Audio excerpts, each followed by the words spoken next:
Essing. Here. Ward. Here. Butler. Here. Montgomery. Here. Fisher. Here. McMahon. Here. Seaman. Here. All right, and I guess we don't have anyone here from the student council to lead us in the pledge, so Jackson? Oh, yeah, come on up, buddy. Go ahead, buddy.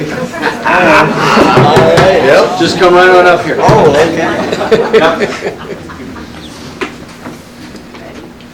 I pledge allegiance to the flag of the United States of America and to the republic for which it stands, one nation, under God, indivisible, with liberty and justice for all.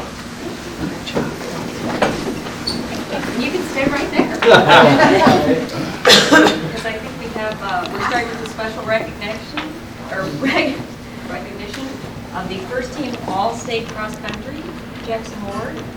And I think we have a certificate for Jackson.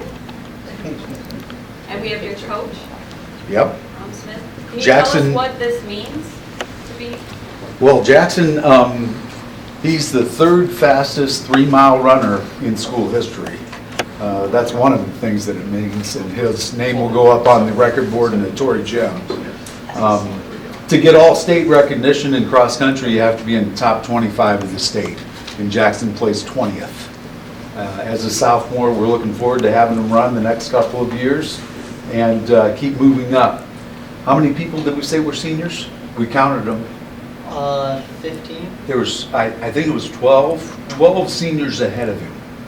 So they all graduate, so as long as he can keep above the incoming freshmen, things are gonna look up and up for him. Congratulations, Jackson.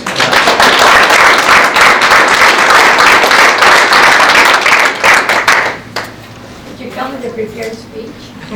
No. Thank you. Pretty All cool, right. man. Do we have any other visitors and correspondence?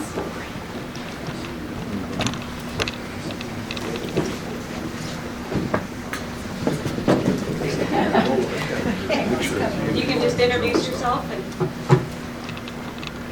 I'm Joseph Sloniker,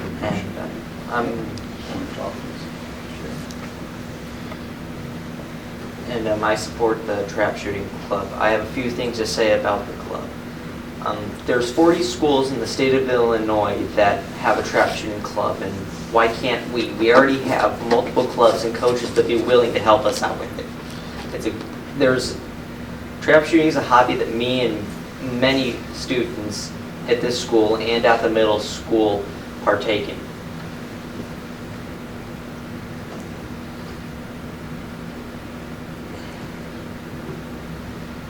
all right. Thank you.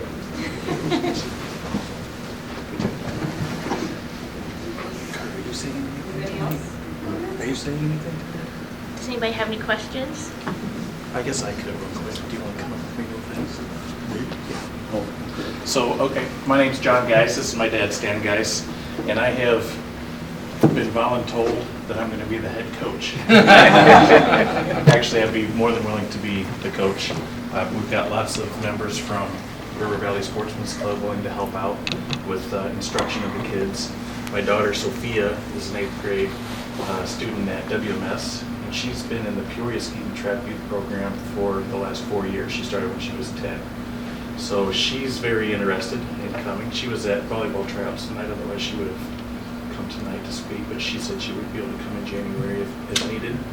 But there's a lot of schools in the state that are, I think last meeting they said this was an emerging sport, and I followed their Facebook page, the IHSA Trap Shooting Team page, and there are a lot of new schools being added each week and each month. So it might be a little too late for this spring, but just to kind of get the ball rolling, if we get this approved, we've got lots of willing and able volunteers to help out. At the Peoria Skeet and Trap Youth Program, they have, for the beginners, they have an experienced adult with each kid at each station. So there's the safety is number one. The first couple weeks, that's the first thing they talk about in the clubhouse before they ever go out. And I think Kurt mentioned last time that hunter safety would be a requirement for them to take, which we offer at River Valley.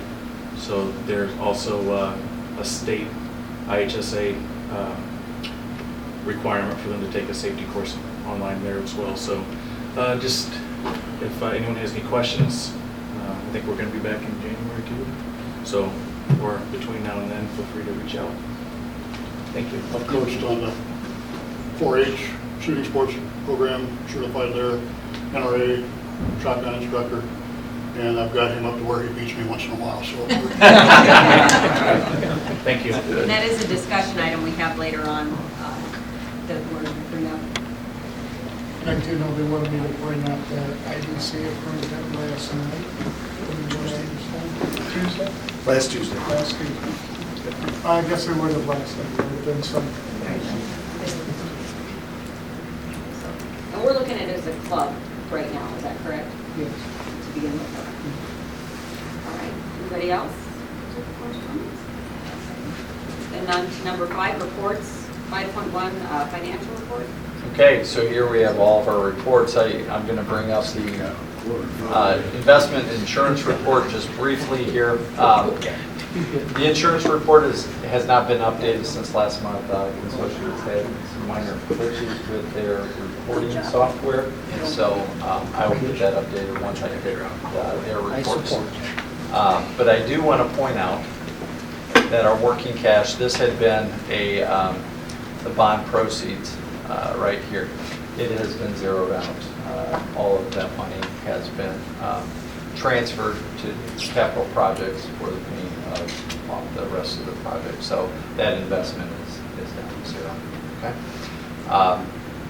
So we're at a grand total of $5,500,000 in our investments.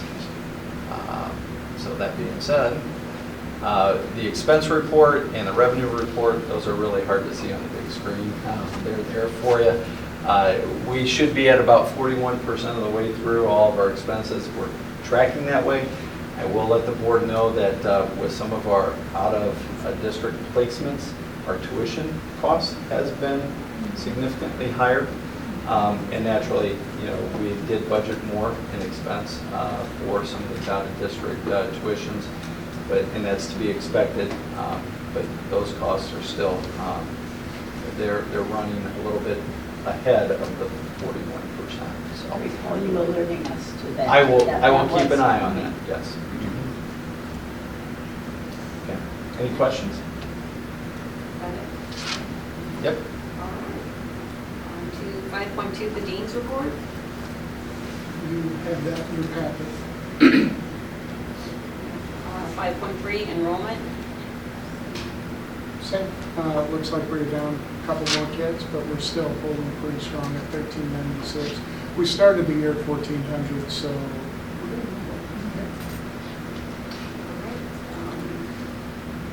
5.4, the board reports on joint conference.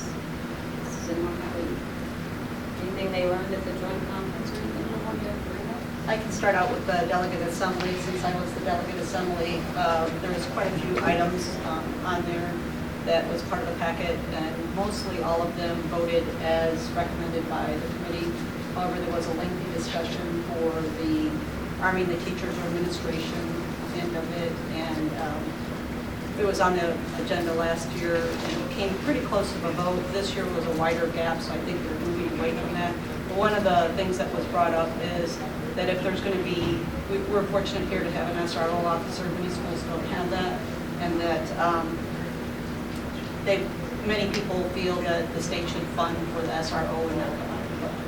So that was a lengthy conversation on that, so I think that might be the reason why people would tend to vote that way. So, but otherwise, all the other ones went as recommended by the committee, the resolution. Several of us went to the e-learning for snow days and found it very interesting. There's so much more to organize besides just the kids getting work, going right down to bus drivers and janitors. So that has to be extremely organized for you. I went to a session on, there were a bunch of good ones, but one that I would highlight was the Illinois report card session. They went over, kind of walked us through it. There is a ton of information in there. And a lot of board members expressed confusion about how to find things and so on, because it's a little tricky to navigate. But so it was useful to go to learn that. But it's a really There's an amazing amount of detail in the online version, because they've got the kind of just paper that we see sometimes, but the interactive one where you can go deeper and deeper and get different looks. It's pretty cool. I looked at that one last year. That's interesting. And then we have a short report out on our report card, but it's not that in-depth. Good session, probably. Yeah. Yeah. You're not going to hit that, I don't think. There was one other class that I took that was probably one of the best classes I've taken since I've been a board member, and it was called Pay Attention. And the lady was from Australia, her name was Mrs. Nee, and remarkable class. I don't know if any of you took that. Did you enjoy it? I enjoyed it. I actually got her book. So very interesting what she had to say. I thought it was one of the best speakers I've heard. I've already implemented some of her items that I've taken away from the class just in my personal business, so it's kind of interesting. So if she ever comes back, make sure you. Well, we noticed too, after having that class, that the speaker who is the violinist, he uses the pause very well. So there you go. All right, anybody else have anything? On to board committee reports. The only thing that I wanted to mention was I noticed in the, I think it was the December 4th policy committee meetings, it says testing, and I think it's supposed to say texting. So, yeah. There's a So we typo. just make a correction on that. So when we get to the consent agenda, whoever makes the motion with, they'll make the motion to approve with the recommended change. And for those of you not on the curriculum committee meeting, I would defer any reference there at this point to our action items. And I know we'll cover them more extensively there under new course and course change proposals, 8.2 and 8.3 school enrollment.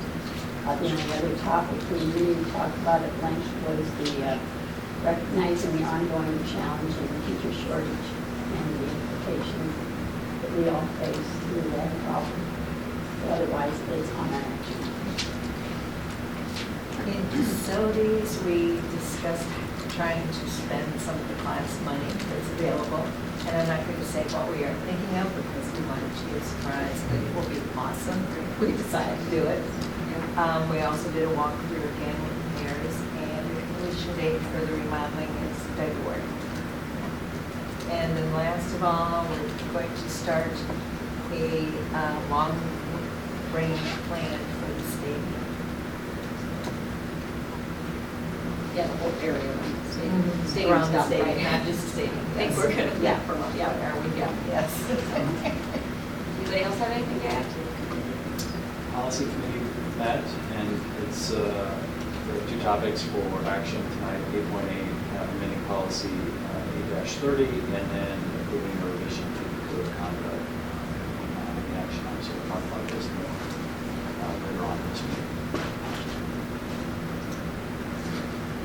That covers the board committee reports. All right, on to discussion items. First thing is the, let's see, 6.1, the resignation of E. Seeley, special education teacher. She has a opportunity in another state and is putting in a resignation to move. Pretty quick with it. It's at the end of the semester. All right, 6.2, resignation of Kay Ortiz as the freshman volleyball coach. 6.4, resignation of B. Shipley, skip 6.3, resignation of C. Shalmody, is that right? Special ed aide, and 6.4, resignation of B. Shipley, maintenance and activities worker. So we have those, and then 6.5, district staffing. We talked about this a little bit last week, so this is our last month, so this is more or less an update. We have currently open internally positions that we discussed, a Spanish position, 2 math positions, and a language arts position. And once we get all our internal applicants together and we've had a chance to talk with them, that may shift a little bit, but don't expect it in a lot of areas. We don't know yet until we've had that opportunity. but we'll be posting out shortly. So you should start seeing recommendations. It won't be until after break, so I'm guessing February. And did we decide we have to post for that special education teacher? We have come up with a plan. We're working something out right now, so we think we can, we think we can get by with what we need for a year so that we can make sure that it's really, really hard to find anybody. Great. All right, any comments on that? All right, 6.6 district report card. Okay, and I'm just going to walk through a little bit of this so that we can talk about it. Mr. Fisher discussed, if you take that with me. Go ahead. Mr. Fisher talked a little bit about the interactive nature of this report card. If you head down this left side, this gives you a lot of good information. So you can talk about things like academic progress, and within there, you'll see a number of things. Here's how we've done on ELA with the SAT. You can see we're above the state average. Our participation rates are very high. Science assessment, that's going to shift this year. That's an interesting topic right now because they originally gave this to freshmen, which we would have had for 2/3 of a year by the time they took that test. But they're moving this to the junior year this year. So the first year for the science test was last year, and they didn't really want to tell us what was on it. And then when we asked them for information so we could break it down and really analyze where we need to strengthen our programming, we couldn't get that. But we did find out they're going to give it to us as juniors. So now we're going to be back in this stall until we see how we've had the opportunity to go through the test one time, see what the scores are, and really analyze where we're at. But that is something we're definitely going to be looking at in the future. Just so you know, with all testing, we're currently going through the process of trying to break it down, analyze. We have English language arts teachers who are looking at individual results for that. We have our math teachers doing the same, science, and our social studies teachers are looking as well. So we plan to try to figure out, are there things we can do to improve our curriculum, to sharpen those test scores up, and what we can do to provide more support to our kids as they go into that period. Those SATs are a big deal, obviously, because those are college entrance exams. And so we want them as sharp as possible on that. As you can see, our post-secondary enrollment is very high. Those are the kids who plan on moving on out of college, which those are big numbers. And one of my favorites sits right here. I think this is a very important diagnostic here. Community college remediation. So our students that go to ICC, and we do have a significant number of students that go to ICC or any other state college, if they're asked to take remedial courses to bolster or strengthen their programming, that's what they are tracking here. As you can see, we're doing really well in comparison with the state. That's something where I feel like the stronger our curriculum gets, the fewer students we'll see that have that issue. You know, and a few things that we've talked about in curriculum committee, for example, the concept of the bridge course for English, which is coming up tonight for approval.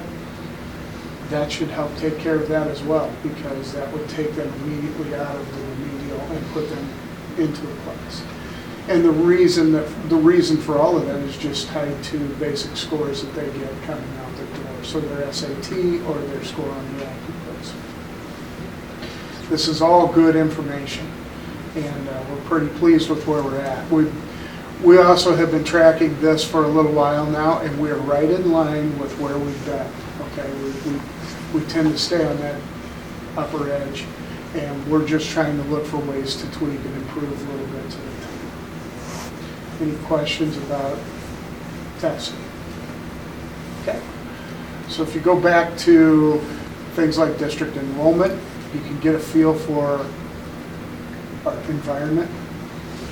Yes, they're going. I'm getting older, so enrollment, environment look like the same word from this distance. It's not. It's environment. So you can see where we're at with our finances, and you can also take, for example, one of the things that I like to take a look at here is our evidence-based funding.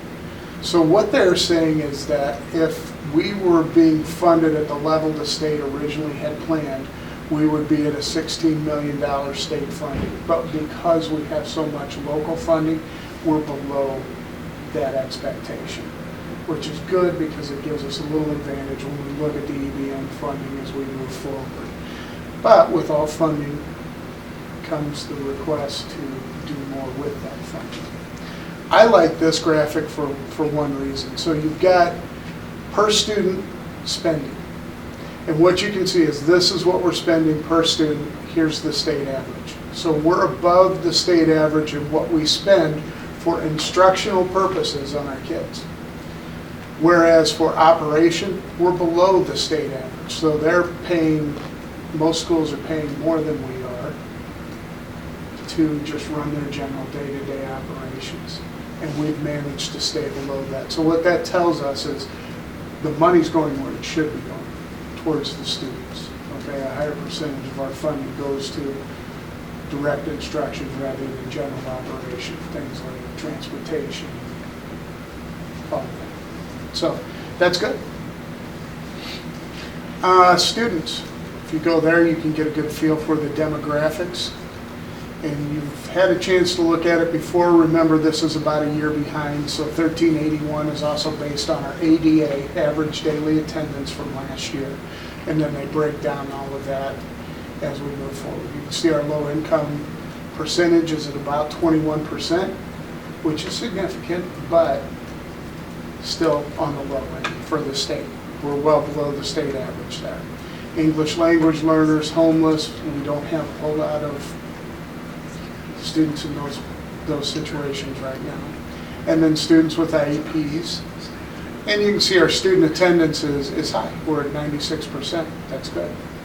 That's one of the biggest things that they're looking at is our ADA, and probably the largest right now is graduation. Then there's general information on our teaching staff. So you can see here are our teachers. Education level. 60% of our current teachers have a master's degree or higher. That's a plus. Our salaries, you can see teacher retention rates are very high here. So once teachers get here, they like to stay. And you can see our evaluation numbers as well and our teacher attendance. So if you look at us compared to the rest of the state, we are doing very well. 89% attendance for our teachers. They come to work. And I think that says a lot about whether or not they enjoy their jobs. They do, very much. So you can see administrators, you can see the ratios. We're still below state average on administrative ratio, so administrators per student. So it's 153 students to 1 for us, which is below the actual rate that the state is at. Certified staff to student ratio, you can see we're above. That's good. So base salaries, number of schools in the district, retired tests, and that's all historical data. But if you go through that information, you're going to be able to pull a lot out about the district and really take a look at it. This does a nice job of analyzing. One of the things that's kind of neat here is you can do a comparison when you get to, we're in the district, but if we go straight to the high school, if I can get that quickly, they have a compare button, but I'm not getting there quickly, so that's okay. I need to type. So, but if you get a chance to look through this, I think you'll find a lot of information. If you have questions, feel free to ask. I do want you to know there are a lot of programs going on right now. We continue to look for ways to improve our achievement and move our students in the right direction. So, any questions? Okay, thank you. Hopefully that did it justice. I know that others spent a little more time. Made it a little more user-friendly since it first came out. Yes, very much so. Looks nice. That does tie nicely with our goals, though. It does, very well. On to 6.7, school maintenance project grant. Okay, I sent this out in the Friday letter, so hopefully you had a chance to review it. I also shared it with the Facilities Committee. This is new. Well, it's new for this year. The district, I think, has received 4 of these. Since I've been with the district in 2012, we've received 3 of these school maintenance project grants. You have to apply. It's kind of a lengthy process. It involves some work in Iowa's, but basically it's up to $50,000 that they'll match. And so if you do a $100,000 project, they'll reimburse up to $50,000.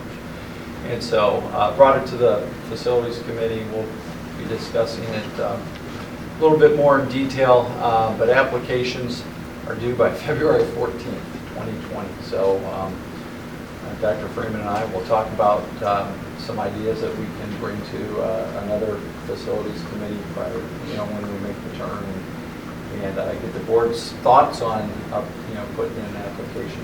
If you apply, doesn't mean that you have to pull the trigger on this. It's just they'll set aside, the money. I think they said it's $50 or $55 million has been set aside for these grants.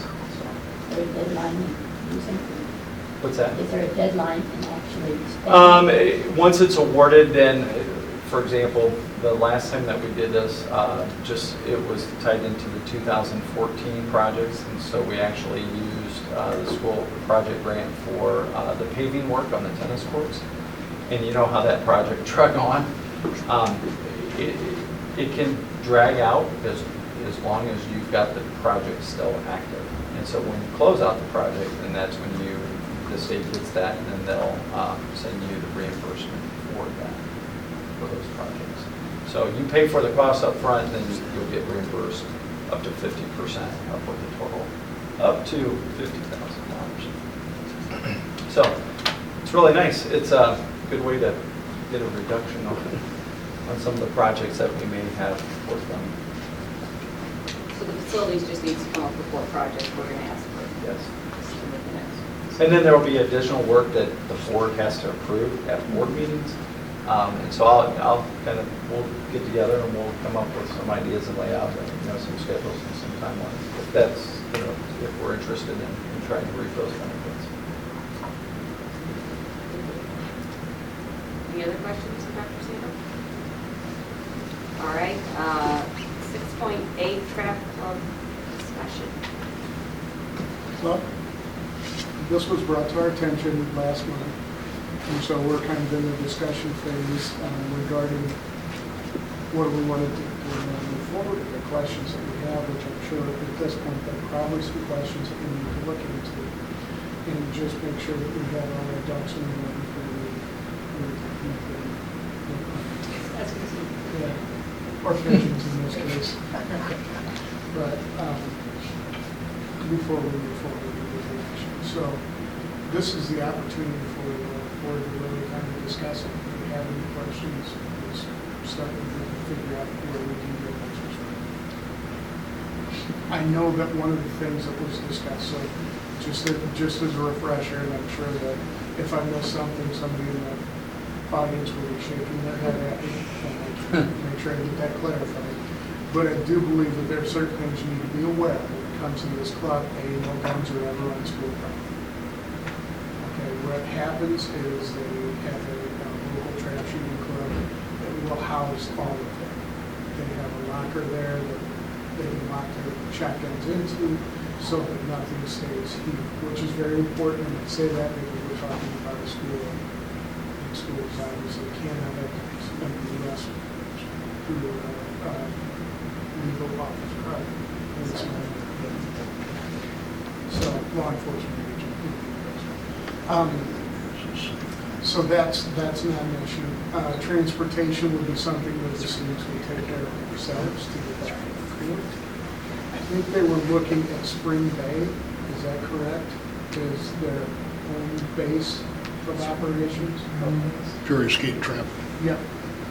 So if you've never been that way, if you head past Thornton's, you see it off to the right, just outside of Spring Bay. It's a nice area. There are a lot of rules to it. The IHSA and the I think they're required to drug test, is it once a week or prior to every event? I can't remember which way it went. So it's more frequent than our current drug testing program, but that's a part of it. I thought it was that everyone had to be drug tested, like as opposed to a random drug test. Yeah, everyone does. participates. But I thought there were multiple versions of that, and I don't recall. How often do they get drug tested? What's the question? Multiple what? How often do they? The drug testing program for trap shooting, how often do they get drug tested? During the summer, spring and summer, Peoria has a Tuesday night every week. No, Instructions. he's asking how often the drug testing occurs. Oh, Once. One time? I was looking at a one-time mandatory. The school, I'm open, at the cost, you're looking at $45 a child, Okay. and depending on how large this gets, it would turn into quite an expense. My thing is, I wouldn't say, okay, we're gonna drug test you, I wouldn't give a date. Because then they can prepare themselves. You know, I've seen the sneaking around and, oh, take this, and it, doesn't show up, play that game. I'm smarter than average bear. So. You'll be surprised. You're thinking once mandatory for the whole team, and then I'm assuming they'll be part of our random testing program, which we're already doing. That'd be a welcome openly, yeah. So, And then I'm assuming the vast majority of kids who want to participate are going to have their own shotgun, right? But if there are kids who want to participate but don't have their own gun, is their gun? we'll have some available. Okay. And they'll be able to, Try they're gonna be different allowed to ones. try it. If they don't like it, they'll be able to leave. Sure. I mean, I wouldn't want to drug test somebody, spend $45 on them, and then they don't even like it, especially the females. I mean, I know from experience that a lot of females are a better shot than the males, but it's gonna take a little bit to get that in there. I'm looking at an option here. There's going to be a lot, the smart aleck comments, the bullying, all that is just completely unacceptable in this. I don't care if the kid's the worst shot in the town. If he wants to be on the team, he can be on the team. Nobody's going to be making fun of him. I mean, that's like Stan shooting and then me standing next to him shooting. I'm going to get beat. I already know that. But when I'm doing something wrong, I'm 50 years old almost, and Stan's ahead of me. When he tells me what I'm doing wrong, I stop and listen.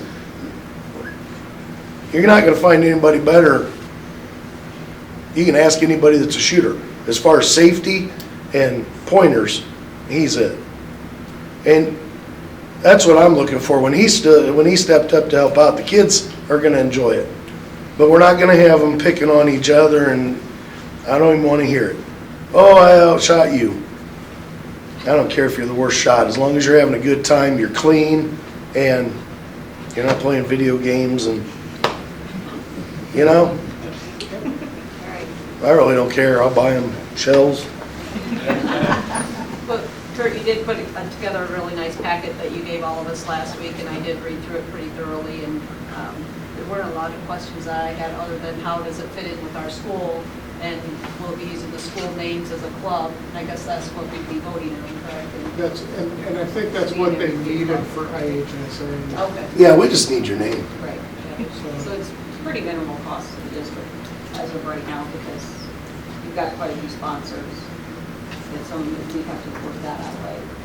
And then as a merging sport, if it does become IHSA approved, then we'd be all ready to move into it if that's the direction this board and the administration wanted to take. So it's kind of a trial base that we can test it out and see how many people want to participate or students want to participate and how it works out.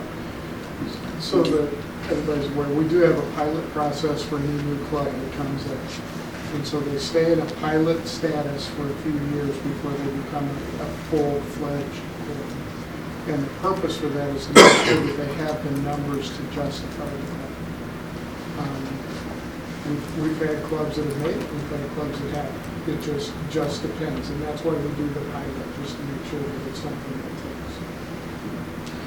takes. One of my things on that is,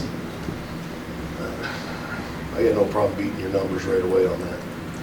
It's up to the high school. If you read the IHSA rules, this goes down to 6th grade.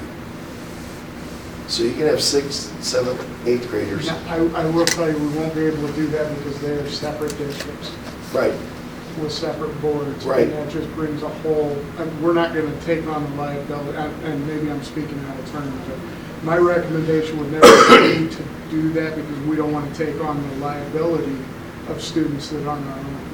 Because this will have to fall under our umbrella insurance. So, And I think honestly, the board's generally supportive of this concept, so Okay. it's not as if, it's not as if we need that sweetener. well, right, but I'm like, what about a co-op? I mean, right now Morton, Eureka, and Metamora don't offer this. I already know I have shooters from Metamora and Morton.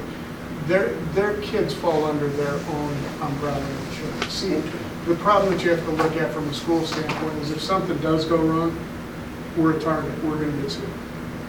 And that's why the umbrella insurance sits over the top of all of this. That's why we're not interested in taking kids outside of the high school arena because IHSA doesn't even cover 6th, 7th, 8th grade.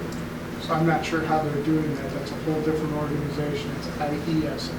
But if we were to co-op, you're saying possibly with another high school. High school. Like- Even like that, grade but the school. way I read the paper that I gave to you guys, the state covers the insurance. There's 100,000 in disability, dismemberment. That's actually really light for what we have to have. Right. And I mean, if wouldn't somebody be- got killed, they're gonna come after you for Wouldn't be, millions. wouldn't be heavy enough for what we have to have. We've got the insurance, you know, we just need to make sure that it's something that fits. I guess all I'm saying is, you brought up the concept of 6th, 7th, 8th graders. That won't be part of this club. And- If it's and- high school. And different districts would be different. I Yeah. mean, Morton, for example, is a K-12 district. Yeah, So they're just going to have a different ability to handle that kind of thing, whereas we're 9, 12. So- IVC is Oh. also a unit district. Okay. So But that it's doesn't mean that they pre-K-12. couldn't pick it up. Right, Like, okay, District 52, now I They could have their own, understand. and that would feed into our program. So- Okay. So our district just covers our freshmen through seniors. I did not realize that. Yeah. I learned something new. But that's why you're getting the kind of the pushback on Right. that. We're talking only for the high school, because that's all we can discuss. What the elementaries do is up to them on how they would handle it. But we could possibly talk about a co-op with Yeah. another high school, like you said, Morton or Metamora. We've done that in the past. We have I don't know how examples of anybody feels that. about it, but I mean, that would be different. We have examples of that because we have a co-op swim team, we also have co-op in lacrosse, so Okay. wouldn't be our first Well, co-op. that answers that. Metamora has an option. Woodford County has a very well-developed 4-H shooting sport program, which includes trap, rifle, archery. I mean, if it doesn't work out, they have an option up there that's, All right, but yeah, so we'll discuss this and we can. Was co-op something you were looking for? That's up to you guys. I'm thinking of Shorty, Eric, Right. and Mike. Because I think. Mike's kid and Shorty's, Eric's kid. If we have the numbers locally, it might be smart to start this out just with the Washington kids. And if we start getting a lot of requests from Morton and Metamora, because then at that point, then I need to sit down and talk to their superintendents and see what their interest is, because that has to go through their board to be approved as a co-op. Right. As far as I know, we're about 26 kids here. Okay, That's a good sign. Yeah. So, How many kids can shoot at each event? Well, a round of trap is five kids at once. Okay. So there would be, if there was 25 kids there, there'd be 5 different. 5 rounds. They all get to compete. They all get to. Oh, yeah. Oh, yeah. Okay. like, there is no segregation. Everybody shoots. That's why I say No one. I hit 7 out of 10, he hits 10 out of 10, but I'm shooting right next to him. I didn't know if they had like a limit of the number of kids that can I think they take the participate top in each 5 event. kids. Peoria in their youth league, they'll have 2 trap fields going and a couple of squads waiting to watch. You learn a lot by watching others, especially in this sport. They'll shoot their round of 25, they'll watch, next squad will shoot. And it doesn't take, it's what, 15, 18 minutes for a round of 25. Something that you talked about, there's not much in the way of trash talk. The guys, I've sponsored teams for 25 years up there in the summer league, and you want to get a group of kids working together and encouraging each other, you'll never see a better place than that. I mean, it kind of chokes you up at the end of the season, the amount of camaraderie you've had and the fun you've had. But, And to see the smile on their faces Oh, when God. they break 5 in a row at a station and turn around and have that big grin on their face, so it's a pretty neat program. So how many targets are shot in each station? There's 5 at each station and 5 stations, so box of shotgun shells is 25 shells, a round of trap is 25 birds. you usually an event would be 2 rounds, So it'll be, yeah. 50 birds. 50 birds. I know I've seen score sheets on it, I don't remember if it was 50 or 100. so- And if anyone's interested in learning more, the 4th Sunday at our club, River Valley, is open to the public. So if anyone wants to come down and watch, They'll have kids shooting. yeah. All right, no, I think that we'll talk about it, I think the board is pretty open to this, so. You guys are welcome to come shoot too. Oh, you'd be surprised how good I am. All right. Thank you. On to 6.9, the FOIA Smart Broker. All right, thank you. That seems to be. Thank you, it was nice to visit Twice a year. again. It's about every 4 months. About every 3 4 times a year or something. So it's one of those things where we're kind of forced by FOIA laws from the state to respond to. It's big, I want to say it's 350 pages. So if you really want to see the whole thing, there's not. But for the most part, what they were looking for are purchases and costs. So Else on that? Okay, 6.10, other.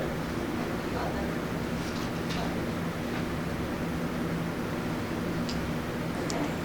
And we are on to 7, the consent agenda. Just go through this.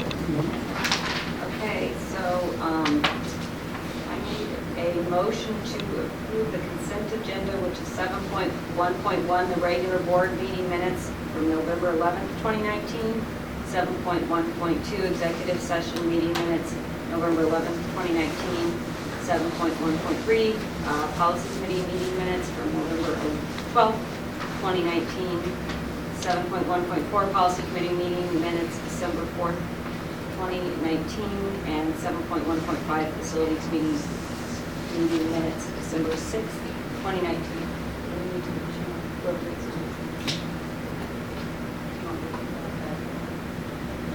I make a motion to accept the consent agenda with the, Oh, or just separate? Can I do all those together? Oh, okay. Okay, well then, we're gonna add to it, right? 7.2, the bills, and 7.3, approved mid-year, 3-year and 5-year graduates. Okay. I make a motion to accept the consent agenda, but needing to make a correction to the policy committee meeting minutes of December 4th for the typo for Testing, with the X instead of X. Second. Roll call, please. Knopfinger? Yes. Fisher, Yes. McNabb, Yes. Seaman, yes, Essing, Yes. Ward, yes. Butler. Yes. Those number breakdowns were interesting to these students quite every year. I'm going to watch the seniors and see how closely this represents the seniors at full year graduation, because it was 27 grads, 12 are college or college combined with working. 9 work, and it's talking about a vocational program, and that I'm anxious to see if more and more students are taking that route. 2 were military, 4 had no information available to detect what their plans were. But, and it was interesting too, the breakdown, all of 3-year graduates, 2 opportunity to mid-year graduates and seniors to five-year graduates. So we certainly work with a wide variety of students and the time they take to complete things. Some very quickly, others longer. That's typical of students. But as I said, it's just, this is mid-year, very few students, have a lot of numbers to work with. But I think it will be important for us to watch to see class they graduate and see where those employment, where those post-high school plans go as far as work versus college.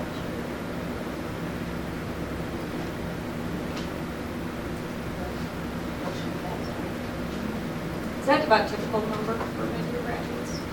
About that? I didn't have access to it, so I don't know what it was 27 Yeah, last year. that seemed almost a little lower. Well, that's actually really. I think a few years ago, it seemed I think like 40s, yeah, in some places. That's what I thought was, yeah. So at this point, if you can stay and take a Leonard dual credit at $50 a hop for 3 credit hours, you're better served to do that. I think we're keeping more kids. Right, I think that's actually a good sign, yeah. That also affect our ADA numbers. Yeah. All right, on to personnel, 8.1, leave of absence, request from Carissa Yeager. Questions? All right, so it looks like January through March or so. Okay. Do I have a motion to approve the request for leave of absence from Carissa Yeager? So moved. Second. Roll call, please. Seaman? Yes. Essing? Yes. Ward? Yes. Butler? Yes. Knopfinger? Yes. Fisher? Yes. McNabb? Yes. All right. On to, what's the motion passed? 8.1.2, certified employment. 8.1.2A, approve employment of Larry Skylick for a long-term sub for the counselor. Okay, and 8.1.2B, approve employment of Kara Kaminsky, long-term sub for Spanish education teacher. So moved. Second. Second, roll call. Essing? Yes. Ward? Yes. Butler? Yes. Knopfinger? Yes. Fisher? Yes. McNabb? Yes. Seaman? Yes.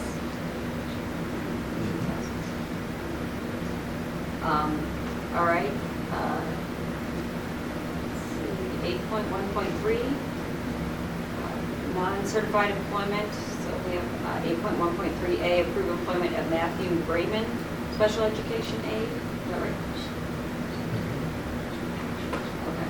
So do we have a motion for Matthew Brayman, special ed aide? Second. This is to replace the early resignation of the special ed. Matthew really has been here working for us, kind of filling that position as a long-term sub for the last few months. He's also been a volunteer assistant boys basketball coach and is currently a paid girls assistant basketball coach. He's doing a good job. We have roll call? None? Yes. Seaman? Yes. Essing? Yes. Ward? Yes. Butler? Yes. Knopfinger? Yes. Fisher? Yes.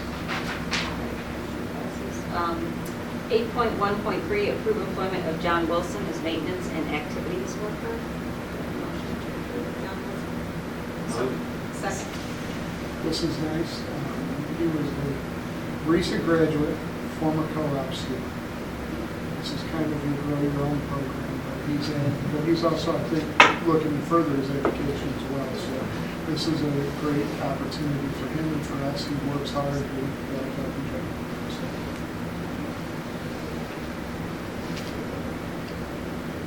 Roll call. Butler? Yes. Knopfinger? Yes. Fisher? Yes. McNabb? Yes. Seaman? Yes. Essing? Yes. Ward? Yes. All right. Next on the agenda is my agenda. Right order, so 8.1.4, 8.14, is that correct? Extracurricular employment.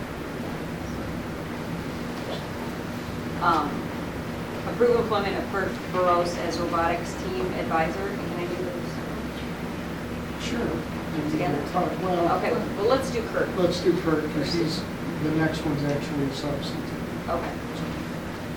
All right, so we have a motion to approve peripherals for robotics team advisor? So moved. Second.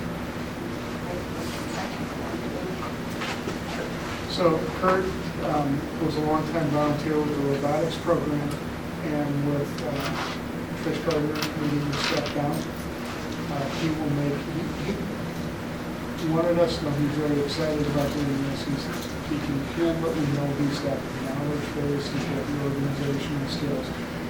But he talked about the fact that he'd eventually like to see somebody from the school take it over.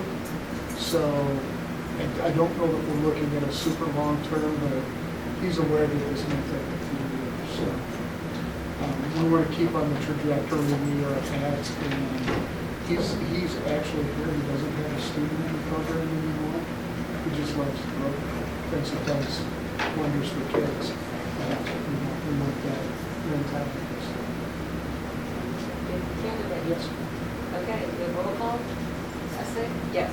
Ward? Yes. Butler? Yes. Knopfinger? Yes. Fisher? Yes. McNutt? Yes. Seaman? Yes. Motion passes. 8.1.4B, approve a girls' assistant basketball coach. This is actually a long-term sub, because we have somebody that's taking a leave of absence that will need to be replaced for the short term. We do actually have a name, it's official today, that she said she was interested. A young lady by the name of Jessica Schreck, formerly known as Jessica Leonard. Jess Leonard, by the way, if you've been around, was a tremendous athlete, is a great, great person. Good character. Yep. Too.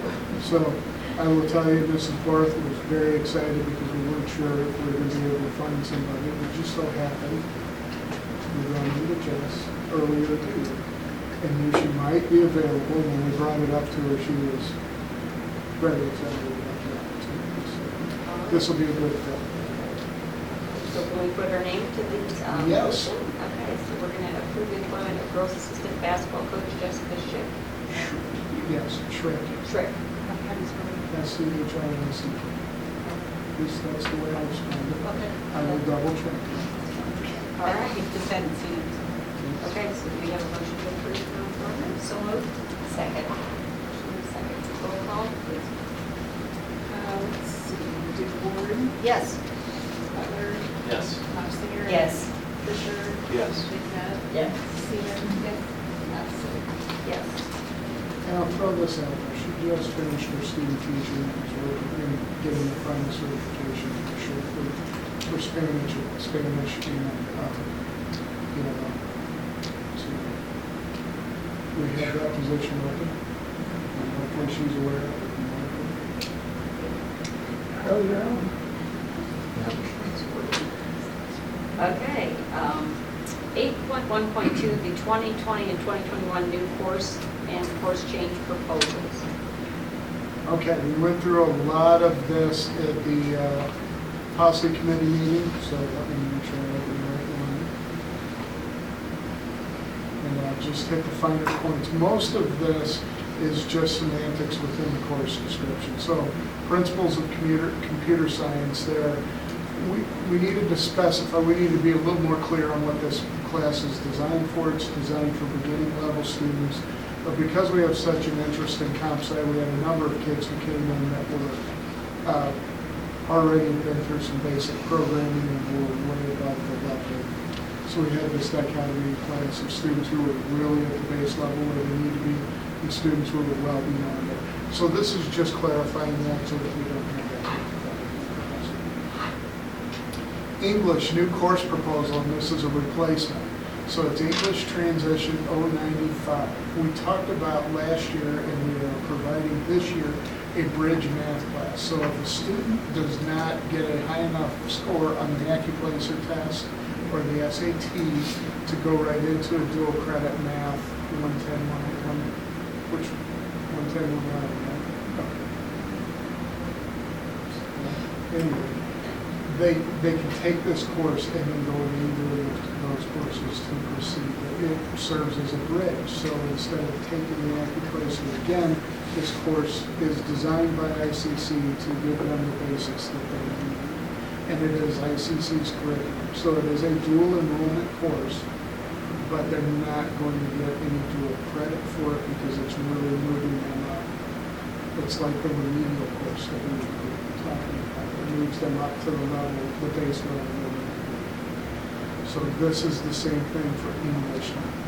And what it is a one semester course.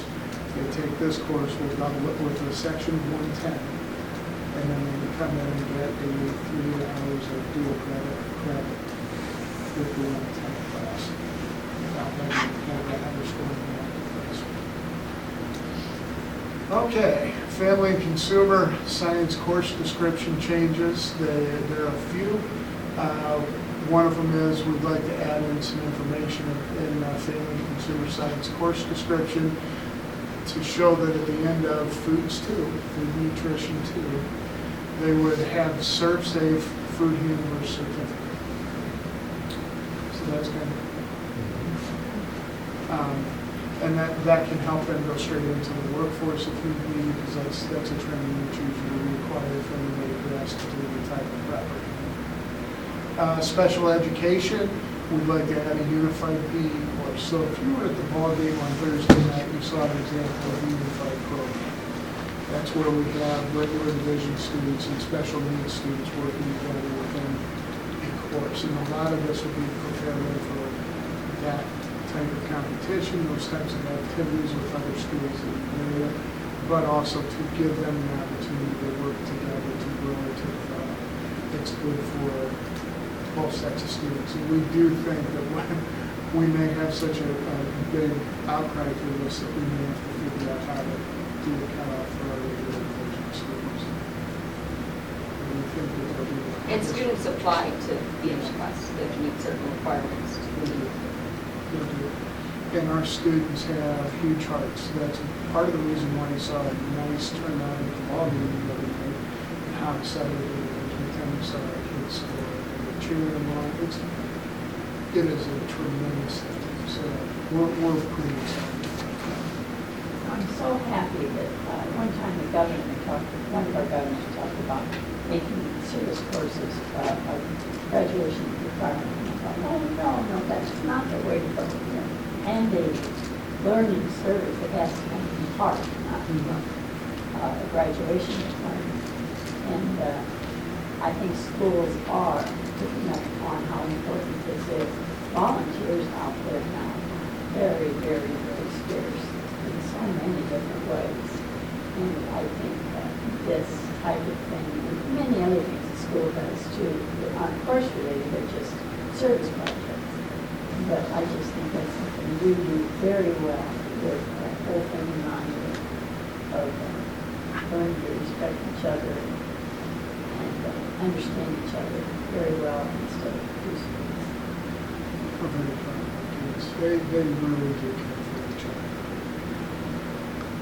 So the next set of courses is tied to work-based learning. It actually falls right in line with our district goals. We talked about trying to get more pathways for certification. Well, here are 3 more. We're talking about working with ICC to provide EMS fire science. It's a course that covers both EMS fire and science. EMS training as a standalone. And those would be 3 new areas, 3 new pathways where students can go through the courses and get certification. I know you're out of high school, so I hope you enjoyed the music playing in the background. Never slips. I think that's a new world for us, and we'll have to enjoy that at all. And that's pretty much the gist of the course changes. We've got another action item that I'll talk about, a dual enrollment program, but that was what was discussed in a little more detail about the curriculum. So. Did we decide, was there a course we needed to remove, or we're just going to leave that for now? The course that we need to remove. It was noted on there. It is, okay, I just wanted to make sure that we talked about it. I can't. That's fine, I just wanted, we talked about it, and I think it was, I think so. One was kind of like. We put after, so it just says release. So sorry. So, you've already no, said that's fine. that. In the reference, we want to change it also, or correct it. It is. That was Good, good. yeah, yeah, okay. Thank you for that. All right. I do what I was looking for. Are there any questions? All righty. Yes. All right, we have a motion to approve the 2020-2021 new course and course change proposals for the 2020-2021 school year. No? I moved. Motion is second. The roll call, please. Warren. Yes. Butler. Yes. Knopfinger. Yes. Fisher. Yes. McNabb. Yes. Seaman. Essing. Yes. Okay, and 8.3, approve dual enrollment for the 2020-21 school year.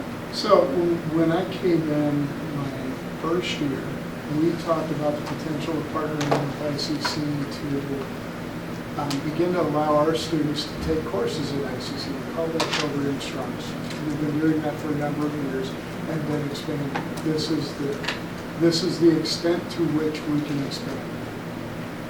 What this program would allow is allow a student who's coming in for their junior year to start taking classes at ICC or some here, but everything would be dual credit. They could graduate from high school with both a diploma and a degree from ICC. So that's the dual enrollment program. That's what's exciting about it. I don't think we'll have huge numbers of students that want to do that because it does require a lot of time away from the high school. But this is kind of the engine, so that program would be complete. You could have a student who takes one course at ICC or a student who finishes out the high school career. I will tell you, my family alone, we've got a niece who's as a junior graduated from high school and went to college. It's now in med school. It just was her thing. She didn't want to be in high school. And there are students out there that feel that way. And this is a good opportunity for them to continue down that career path. The other nice thing is it's dual enrollment. They're enrolled in both. So when they're present there, they're present here. It's another way to keep our kids in school, to get them to that graduation. Okay, we have a motion. Oh, I had a question. So it says that they pay the ICC tuition rate of approximately $4,500. So the only way they'd be taking courses at the high school is if the high school courses were dual enrollment as well. Then is that right? Dual credit. Dual credit, right. One of the things we have written into the agreement with ICC was that if we offered a course here, these students would be allowed to take it here to take advantage of the fact that that course here is $50. So like English 110, if that was part of their plan, they can take the course here for 50. Yes. And would that reduce the tuition rate then from 4,500? This is the average ICC tuition rate. We always give them the max. Yeah. Everybody likes a discount, it's a surprise. Yeah, there you go. All right, good. but they could take classes here also, but they're Yes. not dual enrollment. So if they want to take another class or something. Well, and we still have the Strong Start Right. program. So there's still, I mean, So they the would maybe dual go to Strong enrollment. Start versus dual enrollment, and that's what they want to do. Okay. Yeah, the dual enrollment program is pretty direct. If it's going to work this way, they're going to spend the majority of their time. It's just that they have to. The Strong Start program allows them to take what they're comfortable with. And it fits more for a lot of our clientele. So if a student wants to take a language class we want to offer, say Mandarin Chinese, they could go to ICC and take the course there and have foreign language credits here. That's Strong Start's kind of designed to help. Yeah, And this is only through ICC. yes, You could not go to Bradley or Greek after this. correct. It's just nice to see these opportunities that wouldn't exist if we didn't have ICC right here, where this is possible. And like you said, the numbers aren't going to be high, but we have a large clientele. We do. With a lot of different needs. And I've heard lots of positive comments about Strong Start. Examples of kids who've been really out of college in 2 years as opposed to 4, and obviously the financial relief that provides the families is really good. So, even at ICC's tuition rate of $4,500 per year, once they get to a four-year school, they're not going to do that. In a lot of cases, All right, any other comments? Okay, do I have a motion to approve the dual enrollment for the school year of 2020, 2021 as recommended? So moved. Second. Roll call. McNutt? Yes. Stephen? Yes. Essing? Yes. Ford? Yes. Butler? Yes. Knopfinger? Yes. Fisher? Yes. Motion passes. 8.4, approve the proposed 2019 tax levy and truth in taxation certification. and now it's time for Dr. Sanders. Okay, we're going to go through this. This is our agenda. Here's some definitions, okay? You've had this all before. You all know the impact of PTEL. I'm not going to go into that. This is our levy timeline. Cover that all the way through to where we are right now. All right, so as you know, the CPI was 1.9%. Gary Twist gave us that top EAV assessment at $511 million with an estimate of $5 million in new property. So the estimated tax rate that was brought to the Finance Committee are all those numbers listed there. And so the bond and interest is broken out separately with the total combined ask of $14,992,000. That is just the ask. We won't realize all of that. So the very last slide in this very brief presentation is a comparison of where we were last year. The top part is EAVs. That's Gary Twist's estimate, Gary's estimate. And so he tracks pretty close to that. So we're one of the few communities that our EAV is going up, and that's a good thing.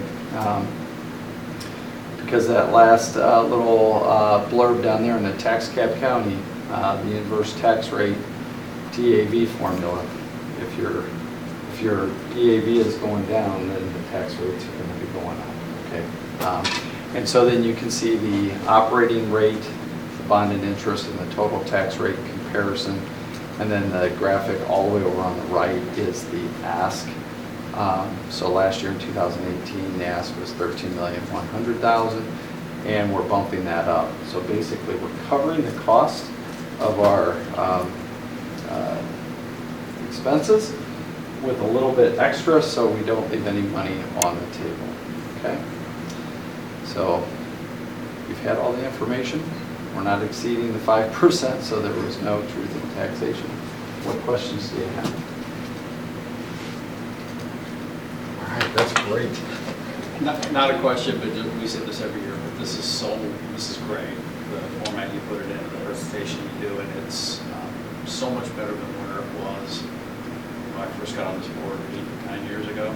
This is really fantastic. You put a lot of effort and work into this. I think it's helpful for the board, it's helpful for community members who are interested in seeing how this process works. And there are other documents that are posted out there on the website. I tried to put a one-pager out there for you. In case you get asked, just direct them to the website or direct them to 5502. That's my extension, 5502. Loves to talk. Probably not too many. There's going to be a bunch of. Yeah, I don't get a lot of phone calls. Look right in the camera. All right. If we don't have any questions, do we have a motion to approve the proposed levy and the truth in taxation certification as recommended? So moved. Roll call. Fisher? Yes. McNutt? Yes. Stephen? Essing? Yes. Ford? Yes. Butler? Yes. Knopfinger? Yes. Passes. 8.5, the disposition of district personal property. Does anybody talk about it? Yeah, now, people call and ask about this sort of Yes, stuff right. all the time. So basically, we have a whole bunch of dumbbells. They got your phone number. That we're trying, what a school, we get rid of our dumbbells and we actually will make money for I it. just heard you say we have a lot of dumbbells. We do. And we're going to sell them on the open market for $5 each. But basically, we've done some upgrades, and so we just need to clean the house. That's what we're looking. The money will go back into the Hoover. You are much better than doing this, and housewives are of getting rid of things that we should be getting rid of. So, We've done this a number of Applaud you. times. And so pass the word and we've got some big dumbbells. I mean, seriously, if you need a boat anchor, we got some 100-pounders in there that don't ask me to lift, I'm not lifting. Well, they make nice Christmas gifts, right? There you go. White elephant. also. Yes. Ooh, that's a good idea. Did All I right. did, let's show my husband if he was fine for a second. I went for the tree. I'm really excited. We have a few. All right. Okay, so do we have a motion to approve the disposition of the district personnel property? So, second. Motion and second. Roll call, please. Essek? Yes. Ward? Yes. Butler? Yes. Knopfinger? Yes. Fisher? Yes. McNabb? Yes. Seaman? Yes. Passes. 8.6, approve RFPs. So this was supposed to be on the November board Oh, yes. agenda. We actually did a straw poll on this, and they are doing all of this work, so we just need to officially approve the fact that they're doing all of this work. It had to do with the steel they put in, some of the extra HVAC work that went into the renovation. For the Yes. All right. So do we have a motion to approve the RFP? So moved. Second. Motion and second. Roll call, please. Knopfinger? Yes. Fisher? Yes. McNabb? Yes. Seaman? Yes. Essek? Yes. Ward? Yes. Butler? Yes. All right. Okay, 8.7, approve the waiving of the first and second reading of policy 830 and code of conduct. So that's what we talked about. So this is all procedural right now. That's why you're seeing three different motions to do basically two things. The first thing we normally do is we do a first reading and a second reading of any policy that is going to go before the board. However, these are on pretty tight time constraints and we need to get them through because we need them right away. So what I'm asking you to do is waive first and second, so it's not a 2-month process, but it'll get approved tonight. Will that go into effect then, once we? Yes. Okay. And someone will give an update to the Yes. students in the code of conduct? Okay. Yes. Okay, so I just need a motion to approve waiving the first and second reading of policy 830 and the code of conduct. Second. Roll call. McNabb? Yes. Seaman? Yes. Essek? Yes. Ward? Yes. Butler? Yes. Knopfinger? Yes. Fisher? Yes. Alright, motion passes. And 8.8, approve the resolution amending 8.1. This will be the actual approval of policy 830. Okay, all right, now we do it. All right, do I have a motion to approve the resolution amending policy 830? So moved. Second. Motion second, roll call, please. Ward? Yes. Butler? Yes. Knopfinger? Yes. Fisher? Yes. McNabb? Yes. Seaman? Yes. Essek? Yes. Okay, motion passes. 8.9, approves revision to the WCHS code of conduct. Motion. So moved. Second. And you had a red line version of this so you can see what the changes are. I mean, they're pretty minor changes, both of these are pretty minor. Yeah, it's more or less just, there was a slight loophole that we have now closed, and I tried to fix it. Just for the rest of this. Okay. Okay, so just roll call. Essek? Yes. Ward? Yes. Butler? Yes. Knopfinger? Yes. Fisher? Yes. McNabb? Yes. Seaman? Yes. Okay, and then 8.10, Central Illinois Invest. Okay. We're just looking for your authorization to allow me to, or approval to authorize me to work with Washington Community Bank to roll this dollar amount. That is the total amount of the the funds that have been set aside for future projects, that is also including the funds that would be set aside at the conclusion of FY20. So this fiscal year, there's $377,000 budgeted in that, so it's already been earmarked. So we would roll all of that into this investment. And it's just basically coming from our cash account in the same bank, going into the money market account.